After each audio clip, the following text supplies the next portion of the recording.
in the fact that it is one of the few areas in the world that allows the practice of combined arms operations involving ships, aircraft, and ground troops, training exactly as they would in an actual combat environment. For once in America's life, America can give back to the Hawaiian people what is rightfully theirs. There is simply no substitute for live firing to develop the coordination and teamwork skills necessary to deliver accurate naval gunfire support. Well, there's no substitute for Hawaiian land. We only have the Hawaiian Islands. The world continues to be a dangerous place. Freedom is challenged regularly. Our nation must be prepared. What is national defense? National defense is nothing if it doesn't come from the heart of the people. George Helms said that. The tiny island of Kahoʻolawe in the Hawaiian chain has been at the center of a debate of global importance, whether the United States military or the people of Hawaii should control these 45 square miles of land. One sees it on the end of a gun sight, and the other sees it as the ʻāina, a place where life might again flourish. How did this island come to be an issue of such concern? We feel strongly that the island needs to come back home, totally. We want our ʻāina back. The story of Kahoʻolawe begins with the people who have made it their home.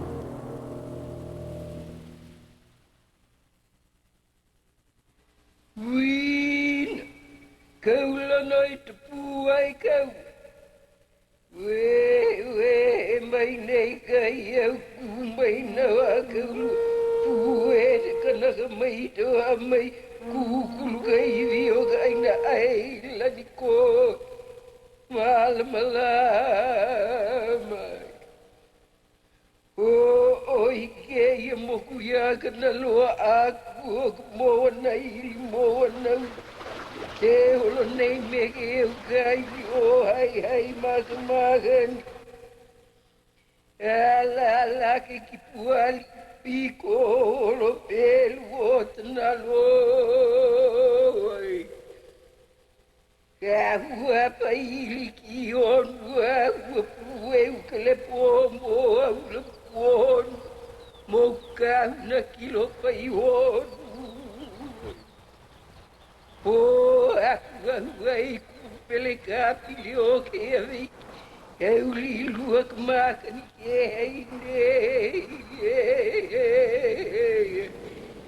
ka pele hele nei o hinal na poklai kai ki mo e mai ki eula diga Kap mai ka hon ku alo pau ka luhia na o mo wana u hal na pui te atu e alo pili ka no te ia ai alo no ka mano na tu puna e alo no te mano na tu puna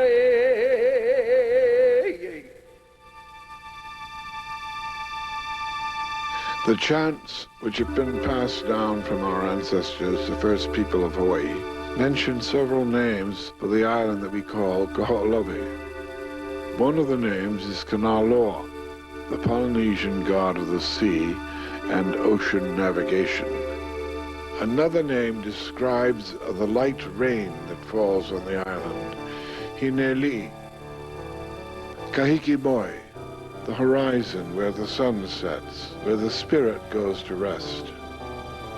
The name used today, Kahoʻolawe, means to take an embrace, perhaps referring to the way the island's currents bring everything to its shores.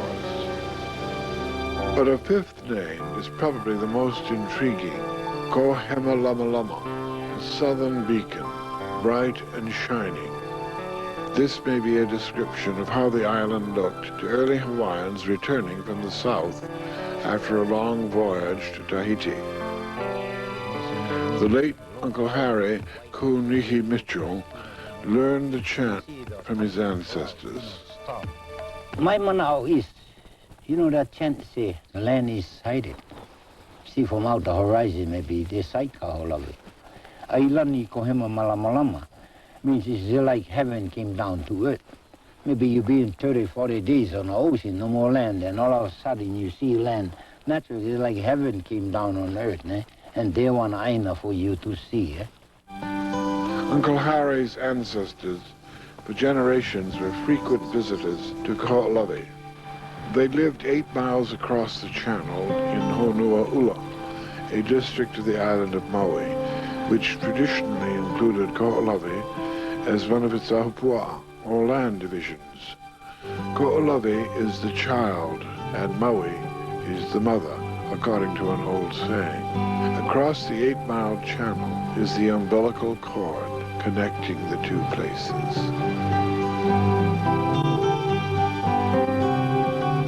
Familiar with the island and its abundant shoreline reefs, the people of old gave descriptive and powerful names to the many bays, mountains, and cliffs.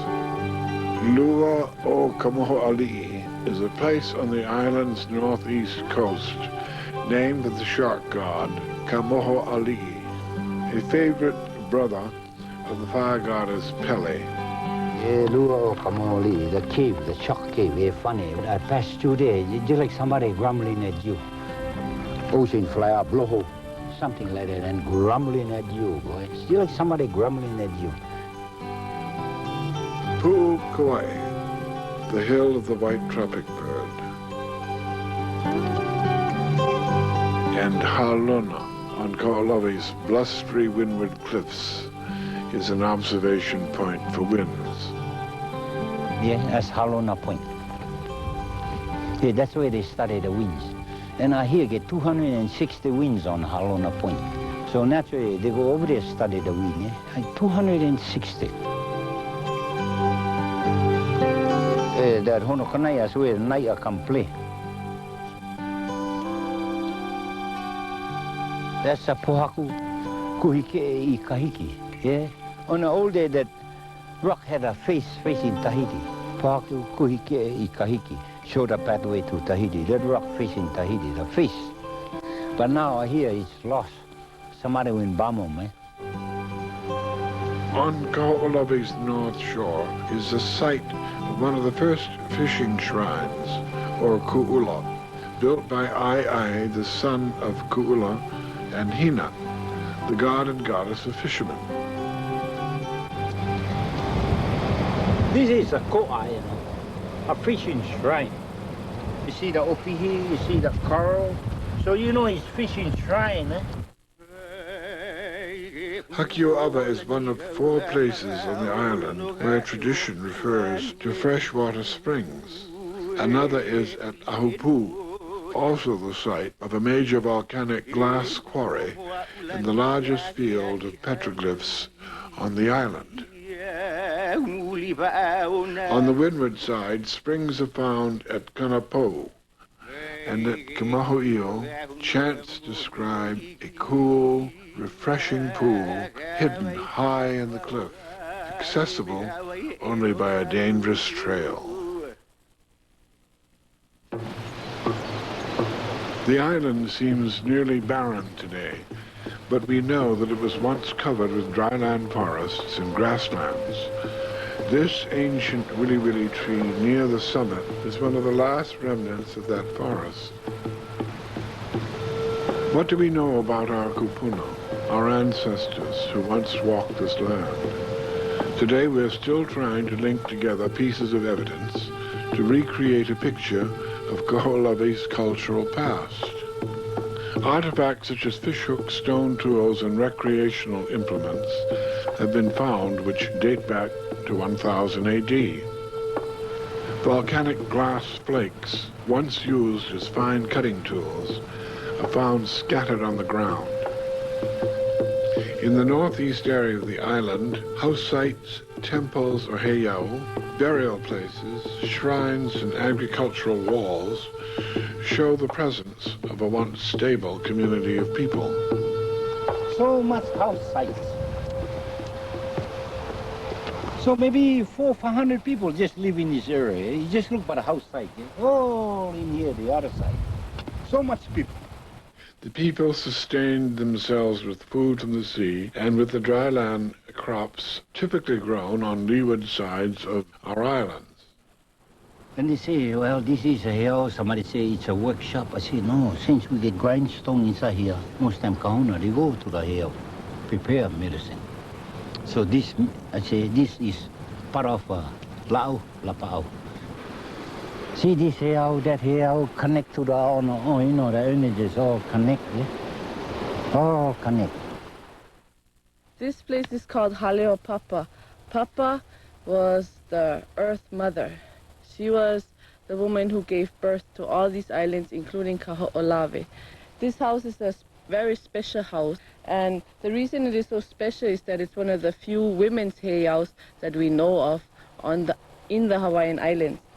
We women come up here to think about our role as women in the Hawaiian society and to think of our Hawaiian female gods. It's a very special place to me. I cannot think of anywhere else in Hawaii where one feels such a great sense of the immediacy of the past. The ancient shrines and house sites, the temples and quarries have been left very much as they were abandoned almost 2 centuries ago. The Adz quarry at Pu'umoiwi is the second largest such quarry in the state. Here, stones of fine-grained basalt were roughly chipped into shape before being taken down to the coast to be polished. The final product of these quarries, sharp-edged stone adzes, served the native Hawaiians as their most important woodworking tool. Adze from Kahoʻolawe were of such fine quality that were traded across the channel to Maui, to Lanai, and the other islands of the chain. Kahoʻolawe offers a place where one can come and quite literally touch the past. Finding these connections is the work of people like Uncle Les Kuloloyo and Steve Teixeira, who also keep track of the condition of Kahoʻolawe's fragile archaeological sites. This is along the embankment of site number 103 near Mo'aula, and it shows signs of cultural material eroding out from this pool. The coral is believed to have been carried up, and that signifies religion, sanctity, spirituality. But it doesn't occur here naturally as it is, as you see it. That coral was brought in by man, by the ancient Hawaiian, the people who lived at this high point on the island of Kahoʻolawe. We're looking at the Oniloa, the sands at Kanopo. This area is somewhat interesting because the currents from all over the world seem to end into this Kanopo Bay, bringing tons of different items like plastics, cargo nets, you name it, something like Hasegawa store. Whatever you need, they got it. And this area is one of the biggest resources for our local kaukau, like the moe fish. It congregates in that lepo that you see down there. The sites down in the lower part of this bay, religious fishing core shrines, and they're aligned toward Haleakala, or at least in the area that we're facing, we're looking toward Haleakala. Hundreds of these fishing shrines form a lei around the island. They were used to mark rich offshore fishing grounds that are famous to this day. In addition to having permanent fishing villages, Kahoʻolawe also played host to visiting families from other islands who came to catch and prepare their annual supply of dry fish. Perhaps what is most significant about Kahoʻolawe is its geographic importance to navigation. Several inter-island currents converge at Kahoʻolawe's southwest end and form the Keala Ikahiki Channel. The point of land here is also named Keala Ikahiki, the pathway to Tahiti. Canoes departing from this point enjoyed the best bearing winds and currents for their voyage to Tahiti. And then over here you go Sam Kalalau, who was from Hana, where I come from, who went on the first group on a Hokulea. They tell me if they went through here, they gain about 2-3 days because of the current. So the Kopunas, they was in line when they say Keala Ikahiki. They start from here, the pathway to Tahiti. Our knowledge of Kahoʻolawe's ancient past only comes in glimpses from the words of a chant or the design of a rock wall. But from the beginnings of recorded history, we learn only too clearly about the island's modern history, a history of invasion and destruction. In the late 1700s, Kamehameha I invaded and conquered Kahoʻolawe to neutralize any threat to his campaign to unify the islands under one rule. Later, in the 1830s, the monarchy used the island as a penal colony. Goats were brought to Hawaii by British Captain George Vancouver in 1793. By eating the vegetation that holds the soil, they became the major destructive force to the island's ecology for nearly 2 centuries. They were the prime contributors to the vast erosion that exists today. By the late 1800s, the problem became more severe from the overstocking of sheep and cattle ranches on the island. The dryland forests and expansive grasslands began to disappear. Because there was little vegetation to soak up the rainfall and feed the underground water supply, the shoreline springs turned salty and began to dry up. Alien species of trees, such as the kiawe, were introduced to reforest the island, but instead set their roots deep into the soil to use up whatever water was left. After an unsuccessful attempt at reforestation in the early 1900s, the island was again leased out for ranching. Angus McPhee, following the conditions of his lease, started to make some headway in eliminating the goats and reforesting the land. Then on December 8, 1941, one day after the bombing of Pearl Harbor, the U.S. government declared martial law and seized Kahoʻolawe for use as a bombing target. At the time, the military said that the island would be returned after the war and that all ordnance would be removed. But after the war, they continued using Kahoʻolawe for target practice, and in 1953, U.S. President Eisenhower signed an executive order giving jurisdiction over the island to the Navy. Beneath the skies of paradise, a beautiful island weeps and cries, torn and battered by winds and plains. Kahoʻolawe, I feel your pain. Kahoʻolawe, I feel your pain. Kahoʻolawe, I feel your pain. From Maui, Kahoʻolawe is so close. You can see the rainfall on her. You can feel the earth shake when they bomb her. Not only do you hear the bombing, but at night you see the bombing, you see the flares, and you see all the forest fires that the Navy has set, too. It's just outrageous. To tell you about my children, ages 4 and 6 years old, waking up in the evening, asking what the loud noises are, and questioning the vibrating of our windows and walls as a result of the bombing. Many times in the evening, we and others have wondered if there was a plane crash or a boat on fire as a result of the bright lights from the distance. I could see the bombing, the shelling from the ships, and I could see the erosion, and it was really evident. Huge clouds of dust about the size of Kahoʻolawe standing offshore. The only thing I can remember is that as a child growing up on Lanai, that things that we accepted as normal everyday occurrences, like the shaking of all of our windows, these were all the bombs that were constantly being dropped on an island. And for all those years, we really had no idea of what was taking place to a sister island. Cowgirl Charlie, Superboat Charlie, over. This Cowgirl Charlie, how's that trail down to a hoopoo? We're leading right down through the gulch is fine, but everything inside the gulch hasn't been swept yet. We got that scheduled for Thursday, over. We're down on the hot pen area in the impact zone, looking at a westerly direction towards Ahupu Bay. And this is the one of the pads that we believe the old folks also used, always using the high reach to Ahupu. Kaho'olawe, I feel your pain.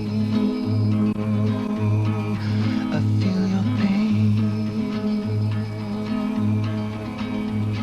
One of the most spectacular examples of the military's effects on the island's ecology is here at a place they call Sailor's Hat.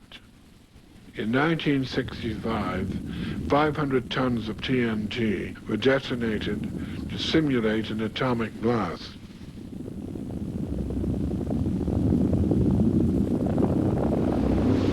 The legacy of that experiment is a huge crater which cracked the cap rock under this portion of the island, encouraging the groundwater to seep out and be lost forever to the ocean. This water in here is not seawater, it's brackish water. We have been trying to determine why the lens of groundwater is so thin here. Why is it so thin? Kate Vandermoor, a Native American hydrologist, has studied Kaho'olawe's water resources. The first assumptions that were always made about water on Kaho'olawe was that there was no water, nothing there. Everyone has always assumed that Kaho'olawe is dry and barren. The Navy and everybody else has said that the major problem with Kaho'olawe is wind, that wind is the primary agent of destruction. It's my opinion that wind did its work about 100 years ago, and now the major agent of change is water. Just walk across the landscape and look at the size of the gullies. If you take 25 inches of rainfall over Kaho'olawe, which occurs every year, and you take the whole area of Kaho'olawe, just from rainfall alone, there are over 19 billion gallons of water. Now, where does that water go? It all runs off. There's a red ring around Kaho'olawe with all the soil being taken off by the water. And now what we are left with is an island in which over 85% of the rain that does fall now runs off, and it destroys the coral around the island and silts up the marine environment. It's a very destructive force going on right now. Kaho'olawe now lies wounded and in pain. What happened to this island that was once referred to as heaven come down to earth? Your beauty stood out with the rest, and now only memories are what's left. Gone your gentle forest rains. Kaho'olawe, I feel your pain. Kaho'olawe, I feel your pain. Kaho'olawe, I feel your pain.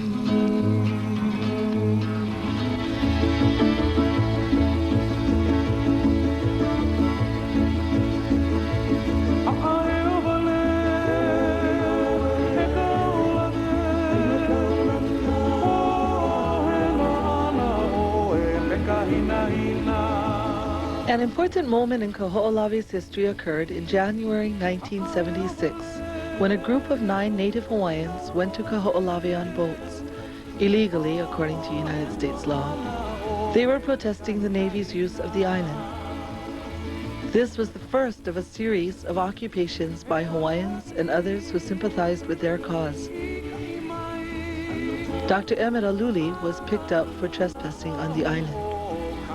What this island showed us at that time was that it was a very beautiful island, an island that was being destroyed, an island that was actually calling us deeper to a commitment to stop whatever destruction was happening.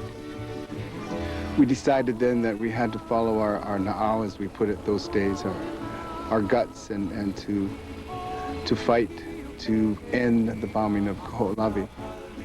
This movement crystallized a number of important concerns for Hawaiians. Among them was the expressed need to reclaim the island for Hawaiian use. Originally calling itself the Protect Kaho'olawe Association, the group was established in 1976 as the Protect Kaho'olawe ʻOhana, or PKO. Auntie Edith Kanakaʻoli had given us that word, ʻOhana. She told us way back in '76 that we should be called the Protect Kaho'olawe ʻOhana, an extended family with the cause She said also that time is if you have that ʻOhana concept, then you would include the kupunas, their ancestors, and the kamali'i.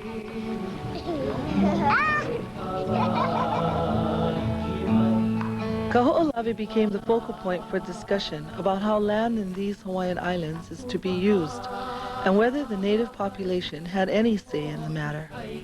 We were so committed those days that we decided that we didn't care what it meant, whether we stepped on live ordnance and blew up or whether we lost our jobs.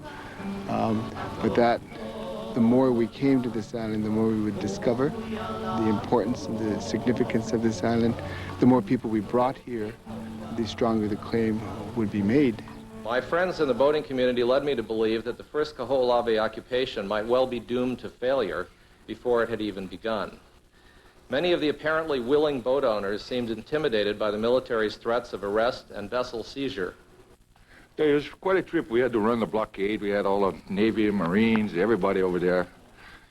We've also had to face harassment by the FBI, the CIA, not to mention the Navy, plus other people from the community who thought that we were a bunch of stupid Hawaiians, don't know what you're fighting for. People called him crazy. I called him crazy. I thought, what are they doing? But they persisted, they persevered. We, as the ʻOhana, knew that this is the sacrifice, the action that is necessary to be given so that the door would be open. There were so many who came, who believed, who were jailed, who were sent to jail, and who gave their lives. More and more people occupied the island, and under the leadership of George Helm, the PKO filed a civil suit against the Navy in federal court, claiming that they had violated several historic site laws, environmental protection laws, and the Native American Freedom of Religion Act. Events were getting serious. Are seriously concerned about what happens to us. Then, in 1977, George Helm and Kimo Mitchell mysteriously disappeared at sea after searching for 2 other Hawaiians on the island. They have never been found.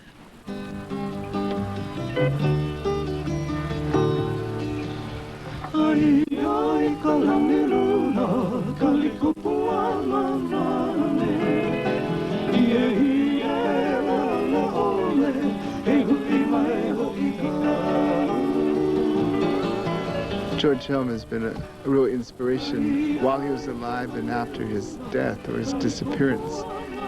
He was such a great falsetto singer, a great guitar player.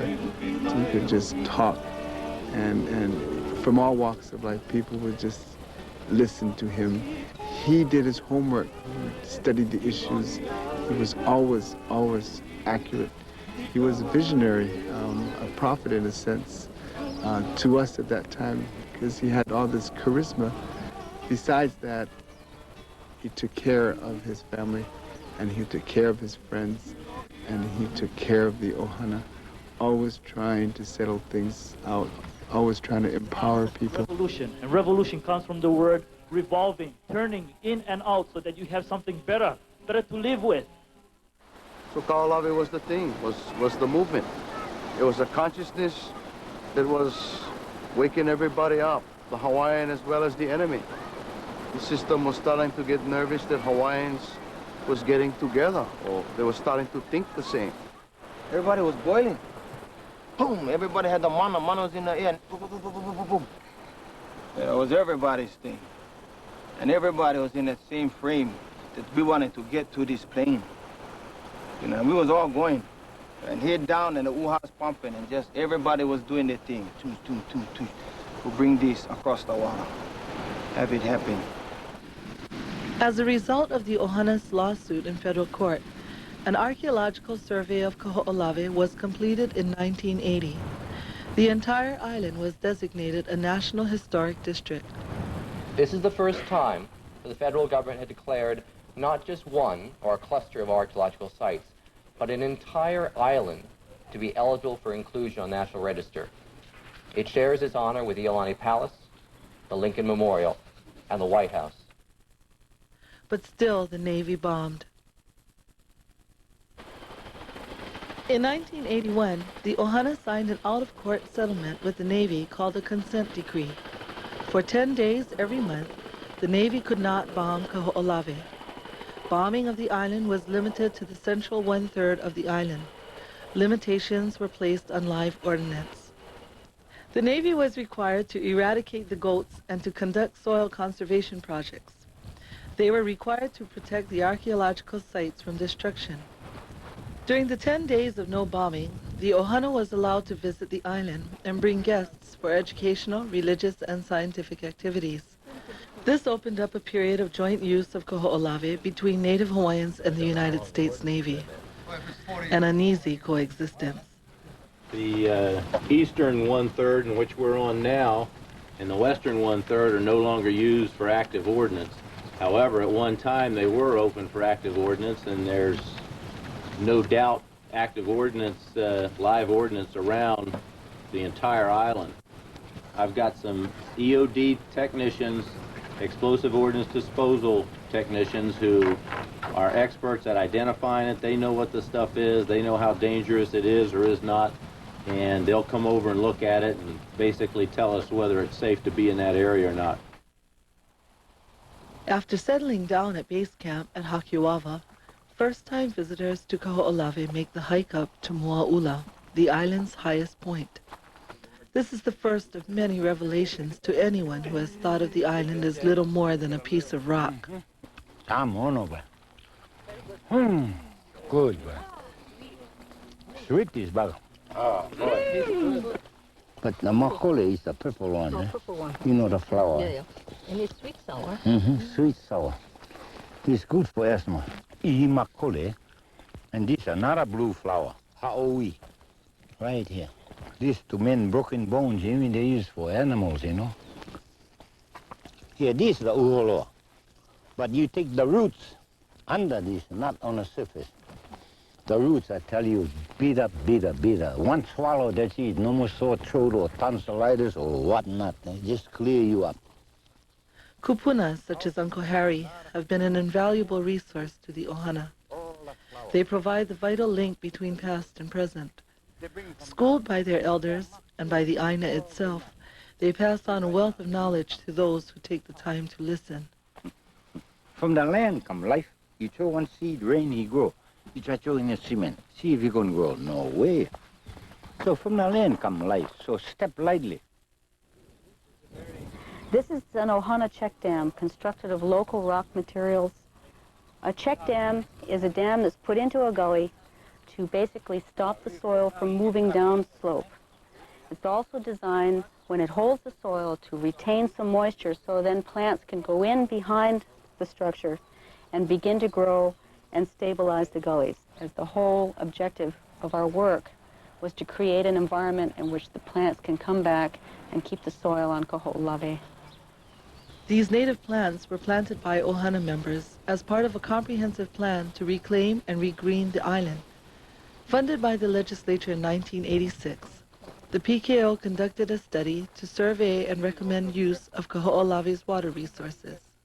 The early studies of rainfall and water storage and use on Kahoʻolawe occurred in about the 20s and 1930s. There were lots of houses up here that had rainfall catchments, very large storage areas. So rainfall becomes a very important resource. So we built 3 rainfall catchments. So how many feet of water you have in here? How many gallons you got? This is half full. This is 1,200 gallon tank. I'd say about 600 gallons. 600 gallons. Here? We have basically shown that you can capture water from rainfall, you can store it, it's good quality water, and the beauty of it is that what we then did was that we attached a drip irrigation system to these rainfall catchments, and we planted 800 plants. What we have here is a number of native plants. This is a kuli, pohina here. This is one that was suggested to us for flow areas because it doesn't lay down and accelerate the flow of the water. There's aki grass. Hawaiian cotton. It's Lipidium. It's actually quite a rare plant. Pauʻuhiaka. Kahoʻolawe is not a wasteland. It is an island that is waiting and responds to every effort to bring this land back.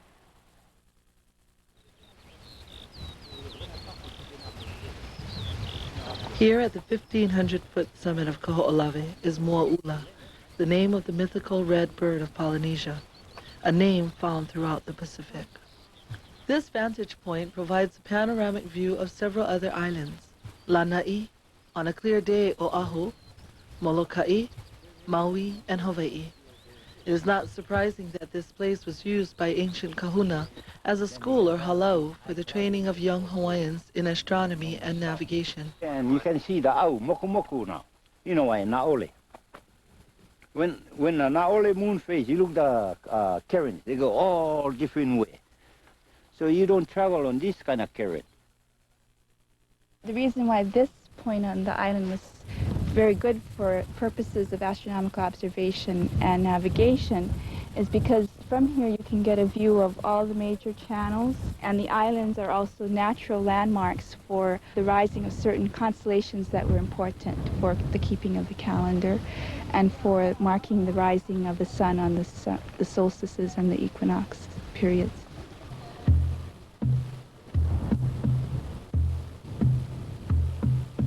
This bellstone, carried up here in two parts and put back together on the north-south alignment, played an important part in the training. For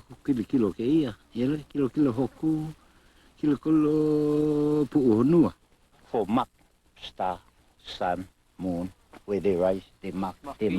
Yeah, on top this pohaku. One of the observations probably noted from here was the rising of the cluster of stars known as the makali'i, or small-eyed net. When this rising occurred right at sunset, during the month known as October, it marked the beginning of the makahiki, a celebration of the season of Lono, god of peace, agricultural fertility, and rain. Traditionally, makahiki was a 4-month period of time when all war was prohibited and goodwill prevailed, when the land is softened by rains in preparation for the new planting season. The year's harvest is gathered at this time as a tribute to the gods. The ʻāina is the basis of our religion. And in order to have that kind of harmony with the land or the ʻāina, you have to ka'ai, or you have to give it offering, you have to feed it. You have to address the gods and address the spirits that are around you to help you along the way. Lono was a god that was a catalyst out of the 3 deities, Ku, Kane, and Lono. He was a catalyst in that he brought on the weather. He made things grow. He was the fruit of all harvests. The offerings that were given up to the god Lono was kalo, which was the staff of life, red fish, uala was king, there was also ulu, and the pua'a was put right in the middle. The offerings were the vegetable and animal manifestation of the god Lono. Everybody brings something for offering the makahiki. And Big Island, we bring the vel, we bring ava, and Molokai brings their sweet potato, their oalas, and Maui, their bananas, and even the water comes from, that goes in, the ipu of Lono comes from Kauai. So we bring what we can, and we wrap it over there. We prepare it on Kahoʻolawe for the whole kupu, for Lono, his kino laos. Mahakiwa wailohi ai ka pū, ʻāina hoʻokupu ma ka hale o papa me ka hale mua. Moʻaula ilohi ai ka pū, ʻāina hoʻokupu ma ka lele luna. Now when it talks about is the different ho'okupus, the different offerings that we give on all of these places here on the island of Kahoʻolawe. We have the hale mua, the men's heiau, on the opposite side of this valley, and we have hale papa here. On the top over here, we have moa ula, which is the highest altar.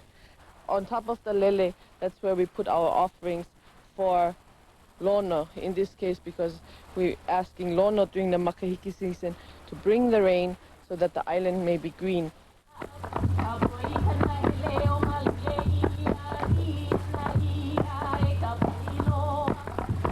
When we visit Kahoʻolawe for makahiki, everybody puts their mind and thought together and come as close as possible to all the elements, which is the season of lono, and that is why we celebrate Lono Ika Makahiki.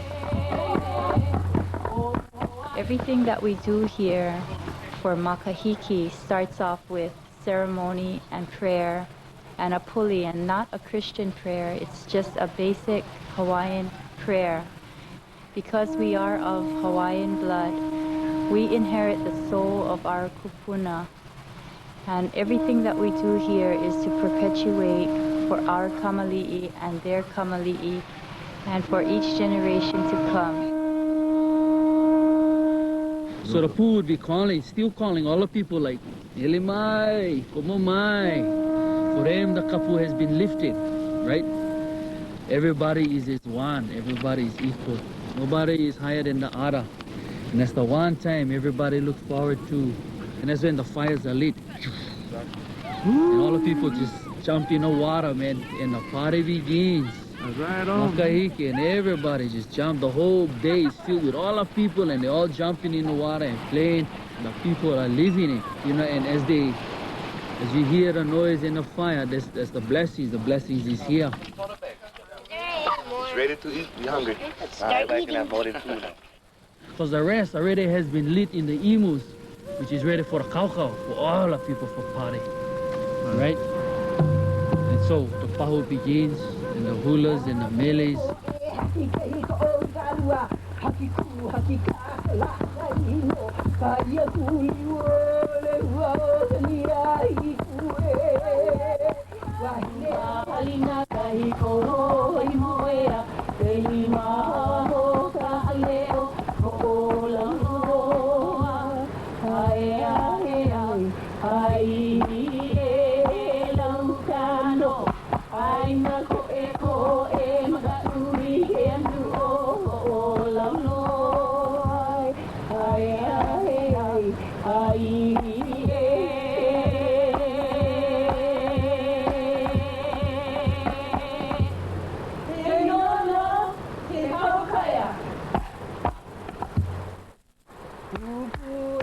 During the 1987 Makahiki, the ''Ohana" dedicated a new dance platform, or pāhula, at the Hakiōʻawa camp. And when we visit this special ʻāina, we give thanks. Everything we do, we always give thanks, because without the ʻāina, we cannot survive, because we come from the ʻāina as Native Hawaiians. And so we start from grassroots. We don't start from the power of government or from the power of money. We start from the love, the na'au. The name chant was that she was naming this Pāhula Ka'i'ie. So she is giving it its name, so that is the name. Now it is Noah. Now you can use it. Welcome to Ka'i'ie.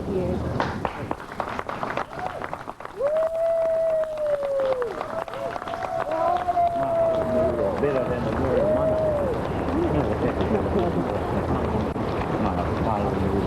Better than a marijuana. Me a kid for the hour. Better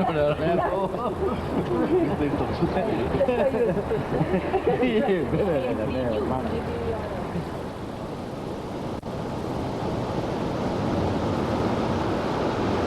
The end of Kaho'olawe's Makahiki season is celebrated in January with a procession across the entire island.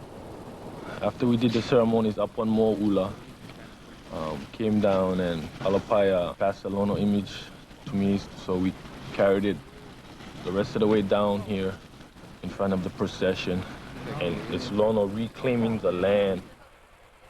Auntie Edith Kanakaʻole called our members on Hawaii the Kihapai o Lono, the keepers of the garden of Lono. She saw for us the need to call upon him so that we might be able to revitalize those practices, those religious practices to him. But I think the ceremony is the whole process.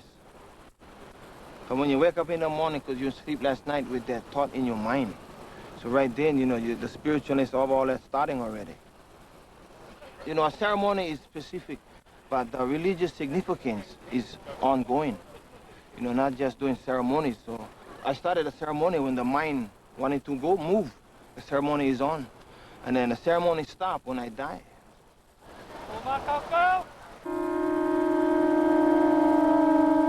E wahi mai e lono, e wahi o luna, e wahi o lalo, e wahi kauka, e wahi ke kai. E wahi mai e lono, e wahi o luna, e wahi o lalo. That's asking for the rains of Lono to come. From above, from below, from the mountains, from the sea.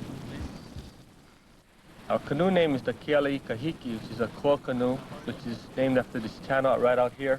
That with the va, with all the hokuku on it, is sent off back to Tahiti. And we paddle out to say about a mile out of Kealakaiki Point and set the small canoe adrift into the currents that will take it out to Kaiki. It makes everything complete, like when you set the canoe and sit there for a while and just watch it drift with the currents out, you know, out to the ocean. And as far as the religious part of it, I feel like I'm more comfortable in the outdoors than being in a church. Like this would be my church. That makes it even better. We're just here to close the makahiki season right today. The feeling is really good. It came out really good this year. And I think the gods was happy. I think today is a real new age for Hawaiians, young and even old, wanting to go back to their roots, wanting to get to understand their genealogy, knowing that they're descendant from the gods as well as the chiefs as intermediaries. Just being here on the island is actually a religious ceremony for a lot of us. Hawaiian religion is a sovereign claim. It's the only claim for Native Hawaiians that have been addressed yet. I guess, well, to me, everything ties in back to sovereignty again, you know, my right to decide where I like go, how come, and, you know, how you're using our resources. Kahoʻolawe is a resource, you know, it's a mother. Whatever the priority was first was stop the bombing. And the second first was reoccupation. And that's what, in the future, I'd like to see Kanakas living there, you know, living there. Ooh, that would be nice. I wouldn't mind, you know. The sheep there. Kahoʻolawe is a place that will always teach, you know. That place should be used for education and feeling about a piece of land that the Hawaiians can say what they want on it, practice what they feel spiritually on it, you know, share with each other on it. You know, all the values that we all had, we still got. And we see that Kahoʻolawe wants to live, it wants to be populated, it wants to have people living here, it wants to have people enjoying themselves, it wants to have people around, it doesn't want to be by itself, it doesn't want to be an outcast amongst all the other islands and be called the island of death or any of these other labels that people tend to give it. It wants to be an island just like every other island, populated and have a chance to grow and to support its people. And this island is willing and ready to support us if we give it a chance to. Maybe someday you'll go back to those days of old, when you were beautiful in silver and gold, and I've hung my head in prayers cried out your name. Kaho'olawe, I feel your pain. Kaho'olawe, I feel your pain. Kaho'olawe, I feel your pain. On October 22, 1990, Marine jets scheduled to make a bombing run on Kaho'olawe were grounded. That was the historic day when President Bush issued a directive to stop all weapons delivery training on Kaho'olawe. On November 8, 1990, a measure drafted by United States Senators Akaka and Inouye was signed into law, stopping all United States and foreign bombing of Kaho'olawe. The bombing continued to start. All hell break loose. Congress established a commission to study and recommend terms and conditions for returning Kaho'olawe to the people of Hawaii. You know, the return of this island to the people of Hawaii is an issue of universal appeal. If there's been some talk about uniting Hawaiians or uniting Hawaii, this issue has done it. This is a very important native Hawaiian issue, but it is an issue which has garnered the support of all levels of Hawaii's population and Hawaii's government. Combined arms training is essential to naval and Marine Corps capability, and there is no reasonable alternative to Kaho'olawe to conduct this training in the mid-Pacific area. If the military is allowed to continue operations, there are thousands of people from all over the world, including myself, who are willing to put their lives on the line and occupy the island. Marines, if we can't train on Kaho'olawe, we're going to have to train someplace else. Marines are not going to send youngsters. I respect that, but my point is this. It is very, very, very difficult for a military man to look a 19-year-old in the eye and say, hey, pal, we're going to send you in harm's way, but, gee, I'm sorry we didn't get a chance to train you up for it. You can't do it. It's immoral. Well, we are doing that, we think. We're working for peace. The U.S. military speaks the language of peace through strength, peace through combat readiness, peace through destruction. Like, if it bothers you, kill it. Native Hawaiians and their supporters speak the language of peace through practicing it. Kaho'olawe is a very good air, sea, land training site. Kaho'olawe is our home. We are not strangers there. Instead, within her wounds, we can find her beauty and a solemn place of refuge. I thought that dancing hula and just reading books would make me feel like a Hawaiian, but it didn't until I went to Kaho'olawe.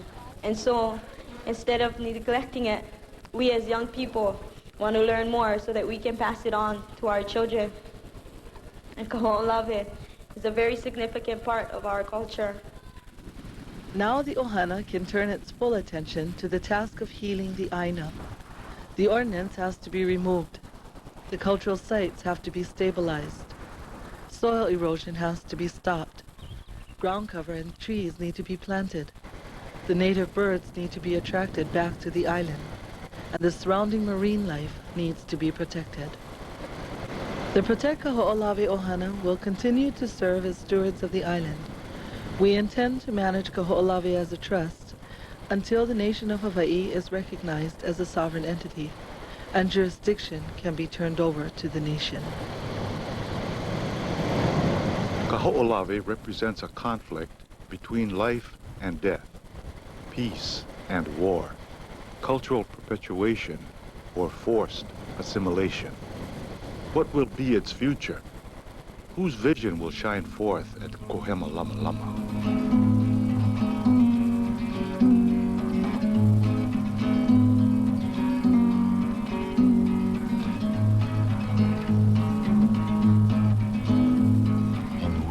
Can save the island still by the governments and the people's will to restore beauty and love divine.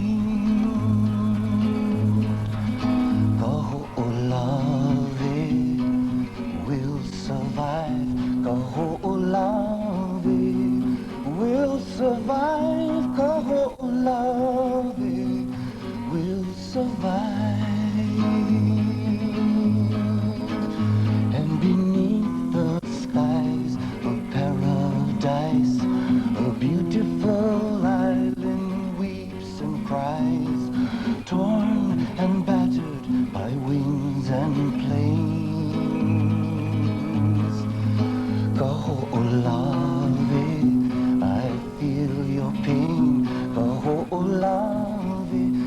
I feel your pain, Kahoʻolawe. I feel your pain.